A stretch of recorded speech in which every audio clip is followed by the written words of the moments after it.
Bueno, en primer lugar, en este tipo de eventos creo que se debe ser lo más respetuoso posible, o sea, normal, pues, o sea, la gente tiene que ser respetuosa, pues, ¿no?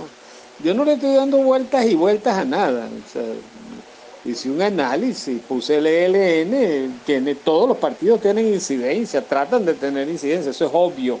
Ahora, eso no significa que lo dirigen, ni pueden arrogarse la condición de estar dirigiendo el movimiento. En primer lugar, el respeto, pues, ¿no? No le estoy dando vueltas a nada. En segundo lugar, bueno, partimos de una perspectiva teórica. No soy maquiavélico. El partido del cual formo parte no somos maquiavélicos. El amigo, ¿cómo es la cosa? De mi enemigo, no sé. No somos maquiavélicos. Un partido que se mueve con base en los principios, pues, ¿no? Y ubicamos lo que son las relaciones internacionales, etcétera, etcétera, etcétera. Como preámbulo para entrar a dar respuesta, ¿no?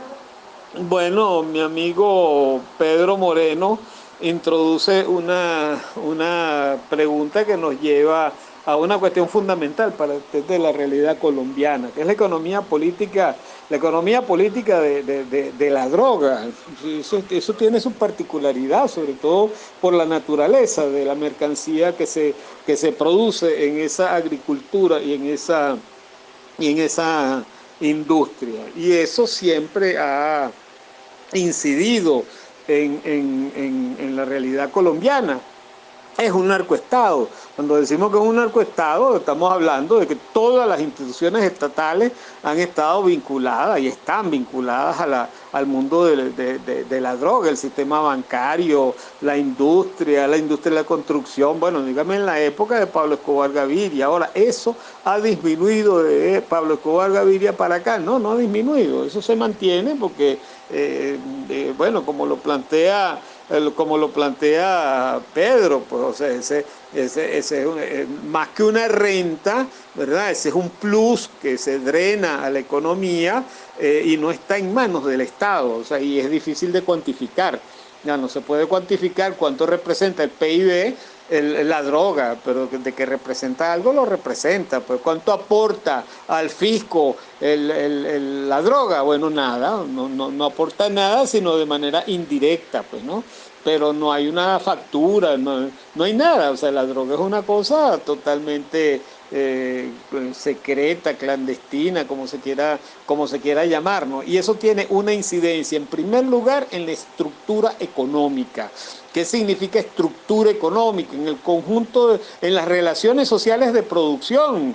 O sea, yo recuerdo unas discusiones hace 100 años en la coordinadora, el debate que se daba entre la coordinadora guerrillera cuando estaban las organizaciones, la FARC, el ELN y el EPL, y el debate era sobre el problema de cómo desvincularse de la cosa de la droga, cuando eso era una realidad, y habían tres posiciones. La extremista era la de los helenos, que decían que a los campesinos había que obligarlos a que produjeran papa, pues, y no droga. El EPL decía que eso era una realidad y que, bueno, había que ver cómo lo afrontaba. La FARC era más oportunista y decía que es una realidad y había que aprovecharse de ella, y entonces le cobraban impuestos a la gente, al productor y al distribuidor, ¿no? Entonces, pero independientemente de todo, de la posición que se asuma, eso es una cuestión económica. Ahora, ¿cuántas familias colombianas afecta la producción de droga, la distribución de droga? Entonces, es una cuestión inmensa. Ubiquemos que estamos hablando de 60 millones de demandantes estadounidenses, y me quedo corto seguramente. Otro tanto en Europa, o sea, son millones y millones de seres humanos que están demandando de la cocaína, de la marihuana, etcétera, ¿no? De ese mundo de la droga, ¿no? Todos los países del mundo tienen consumidores de droga, hay una distribución, etcétera. Entonces eso afecta a la estructura económica, a las relaciones sociales de producción y a la estructura de clase. O sea, sectores de la burguesía, sectores de la pequeña burguesía, trabajadores, etcétera, campesinos, bueno, toda esa gente está vinculada al mundo de la droga, y el producto de la droga no se cuantifica, no aporta aparentemente al PIB, pero en términos reales sí aporta. Y en distintos, bueno, eso que llaman lavado de dinero, eso aporta al mundo de la droga, el sistema financiero, etcétera, etcétera. Sobre todo el cartel de Cali llegó a ser el que más estaba vinculado a esta cuestión de la droga, ¿no? Entonces, eso cruza la realidad colombiana. Y la droga se convierte en un muelle, o sea, en un amortiguador, ¿verdad?, de las contradicciones de clase en Colombia. Y muchas veces las difumina, otras veces las pervierte, las pervierte. El mismo Pablo Escobar Gaviria pervirtió en buena medida la lucha de clase, las vinculaciones con las organizaciones guerrilleras, etcétera. O sea, eso es una cosa eso es una realidad objetiva. Y la realidad colombiana es una cosa muy compleja, muy, pero muy compleja. O sea, no basta con decir de que el enemigo de mi enemigo es mi amigo. O sea, no basta con decir esas cosas. Hay que ubicarse en lo que es la realidad colombiana, de su complejidad. Bueno, que algo de eso podemos comprender a través del camarada Gabriel García Márquez, ¿no? Eso es una complejidad que solamente los colombianos pueden entenderla, así como los venezolanos somos los que podemos entender la realidad venezolana y asumirla, ¿no? Y sin embargo, no mucho, ¿no? Igual que los colombianos, o sea, uno puede estudiar la realidad colombiana, pero eso no significa que la estamos viviendo, ¿no? Para sacar conclusiones a la ligera de lo que allí sucede, ¿no? El pueblo colombiano es uno de los pueblos más explotados de la América Latina, de los más, eso que señala Ricardo, o sea, la renta de la vivienda se lleva un porcentaje del salario, pero pocas personas tienen vivienda propia. Entonces la mayoría de los colombianos vive arrendado y se le va por allí una cantidad enorme, o sea, un porcentaje muy grande pues de sus ingresos. Los servicios en Colombia son muy costosos, tremendamente costosos. Entonces, eso digamos, es una cosa que está latente, la explotación, no solamente la explotación, el salario, sino la intensificación del uso de la fuerza de trabajo en Colombia, la jornada de trabajo, etcétera, ¿no? Entonces, es una economía tremendamente sobreexplotadora de los trabajadores, ¿no? Entonces, eso unido a otras cosas más. Colombia es digamos, culturalmente es una cosa totalmente diferente a nosotros. Los colombianos no son igualados como nosotros. En Colombia hay racismo. En Colombia no solamente hay racismo, sino que el trato entre los distintos sectores sociales no es el mismo trato que se da en Venezuela por nuestra historia. Pues eso es una historia diferente. La oligarquía colombiana es una cosa digamos, es un abolengo, o sea, el mantuanismo, ¿verdad? Que existía en Venezuela, esa cosa desapareció, ¿verdad? Desapareció con Boves, desapareció más adelante con Piar, desapareció posteriormente con la guerra federal, etcétera. Entonces, bueno, aquí somos igualados, aquí le decimos a todo el mundo tú, pues así sea un tipo que venga de la alta burguesía. En Colombia no, en Colombia la gente se comporta de una manera, es una idiosincrasia diferente. Eso también incide en la realidad colombiana, en la lucha de clase, etcétera, ¿no? Y otras cosas como las que señaló, no recuerdo si fue René o fue Yesenia, pues, pero en todo caso, pues, la estructura económica en Colombia y la estructura de clase se expresan en una cultura de diferenciación de las clases sociales, de los sectores de clase, del apellido, del abolengo, etcétera, ¿no? Cosas que nosotros no las podemos entender mucho porque nosotros somos totalmente diferentes, a pesar, ¿verdad?, de que estamos cerquitos, de que somos vecinos bien estrechos, pues, ¿no? Entonces, la realidad colombiana hay que verla bajo ese punto de vista. Ahora, se presenta y una rebelión, primero la del 19 y ahora la del 21, una rebelión, ¿verdad?, que pone en el tapete la lucha de clase, pone en el tapete la lucha social, y una guerra de más de 50 años, que es lo que copaba la escena, ¿verdad?, de la realidad política colombiana, prácticamente es sustituida por la participación popular. O sea que esto no es cualquier fenómeno. Entonces, reducir el problema a la guerrilla, la participación de la guerrilla, no, la guerrilla está tratando de participar, por supuesto, sobre todo las disidencias de Gentil Duarte y el ELN, que creo yo que es el que tiene más incidencia en algunas ciudades, pues en el marco de esta rebelión, sobre todo de Cali, de Medellín, es donde los helenos tienen más incidencia. Aún así, yo no creo que en Colombia esto conduzca a una guerra civil. Yo creo que la participación popular ha sido muy grande, muy grande. El carácter espontáneo de la participación, aun cuando hay una directriz, o sea, la participación producto del descontento mero, pero que tiene una orientación política. Yo creo que eso es un fenómeno que bueno, tiene el Estado colombiano contra la espada y la pared. Y en ese contexto, indiscutiblemente, que el que más fácilmente se puede colar es Petro, porque Petro también es uno de los iniciadores de este conflicto, ¿no? Claro, Petro tendría que separarse del discurso de su simpatía por el chavismo y asumir una posición más autónoma, menos dependiente del chavismo, pero indiscutiblemente que Petro pudiera sacarle un gran provecho a esta rebelión, repito, porque él también es partícipe de los convocantes. Por otra parte, hay que entender lo que es el uribismo. O sea, ¿quién le saca provecho? El que se enfrenta de mejor manera al uribismo, porque no es Duque, es el uribismo que tiene 18 años en el poder, es el uribismo que ha centralizado el poder en sus manos. Hay distintas maniobras, o sea, prácticamente el sistema judicial y otras cosas los está centralizando Duque por orientación de Uribe. Y estamos hablando de la vinculación del uribismo con los paracos, con los paramilitares y con los que están ordenando la represión contra el pueblo colombiano. No estamos hablando de la represión contra la guerrilla, estamos hablando de la represión contra la ciudadanía. No sé si es como dice Ricardo, de 980 desaparecidos.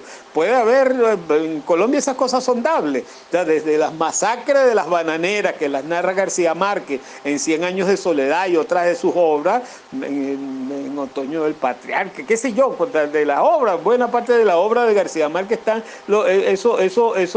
esas masacres, pues no, eso es habitual en la realidad colombiana, pero no creo por el nivel de participación popular que llegue a tanto, porque el Estado se está enfrentando no al movimiento guerrillero, se está enfrentando al pueblo y sabe que si trata mal este problema, la guerrilla o los partidos políticos pueden copar la escena como nunca, porque el escenario cambió. O sea, el protagonismo no es la guerrilla, el protagonismo es el pueblo, y una coordinadora de lucha, por ponerle un nombre, ¿verdad? No es así como se llama, creo que es comité de paro, una cosa así, pues, ¿no? Es otra cosa, son gremios, etcétera, ¿no? Sobre el Fondo Monetario Internacional, por supuesto que el Fondo Monetario Internacional también está en los países imperialistas, en los países de mayor desarrollo capitalista, pero por supuesto los países de mayor desarrollo capitalista son los que tienen más capacidad de crédito, y el Fondo Monetario se comporta como cualquier banco.